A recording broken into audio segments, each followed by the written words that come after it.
بسم الله الرحمن الرحیم. یو ملګری دا پوښتنه کړې ده چې آیا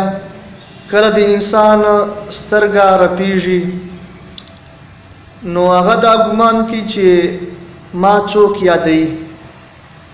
چې کله ښه سترګه رپیږي نو وایي چې ما ښه یادوي، او چې کله ګچه سترګه رپیږي نو وایي چې ما بد یادوي. دوام دا چې کله د انسان لاس غروي خارش کوي نو هغه دا ګمان کوي چې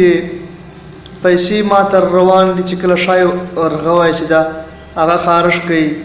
او چې کله ګچ رغوي خارش کوي نو هغه وایي چې ما نه پیسې روان دي درومي. یا دارنګي د انسان چې کله پښې خارش کوي نو وایي خلق وایي چې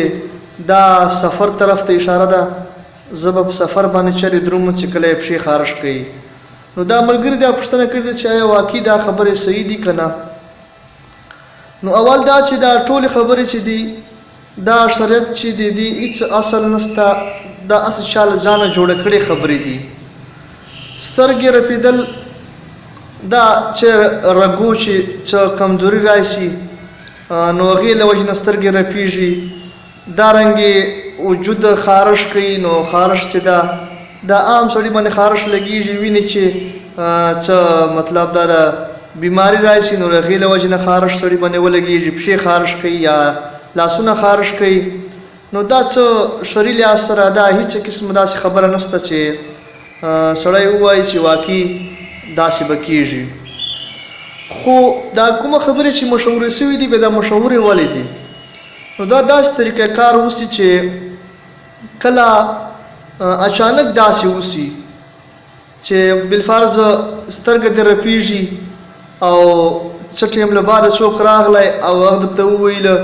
چې لا لږ مخکې مو ته یادولې، ښه مې یادولې یا بد مې یادولې، نو او ده والا سترګه چې دا مطلب رپېدلي تر دې لږ مخکې، نو بیا دا چې لکه دا ګمان کوي چې دا خو واقعي دا سترګه مې چې رپېده دا هلته دو یادونه. یا دارنګې کله د سړي پښې خارش وکړي او هغې له بعده بیا اچانک چې دا قدرتي سړی سفر ته لاړ شي نو بس بیا خلکو چې دا خبره اوس مشهوره شي چې یاره دا پښې چې کله سړي خارش کوي نو دا سړی په سفر باندې روان وي. یا دارنګې لاسونه سړي ور خارش وکړي او بیا هغې له بعده قدرتي چې دا پیسې سړي ته راشي یا پیسې سړي نه ولګېږي نو بیا موږ خلک دا ګمان کوي چې یاره دا لاسونو مې چې خارش کولی نو دا خبره وه چې پیسې روانې وي یا پیسې نتلې. نو دا اچانک دغسې کله کله وسي نو بیا د موږ خلک شریعت والا مسله ځینې جوړه کړي او بیا بیانوي چې دا مسله ده او دا داسې ده او دا داسې، حالانکې د خبرو شریعت سره هېڅ تعلق نشته او نه د سړی په دې خبرو باندې یقین ساتي. په دې خبرو باندې یقین ساتل دا صحیح نه ده، دا عقیده چې ده شرکیه عقیده ده، سړی د دغو عقیدو چې توبه کاږي دا هېڅ خبره نه ده. دا داسې لکه وړاندې به چې خلک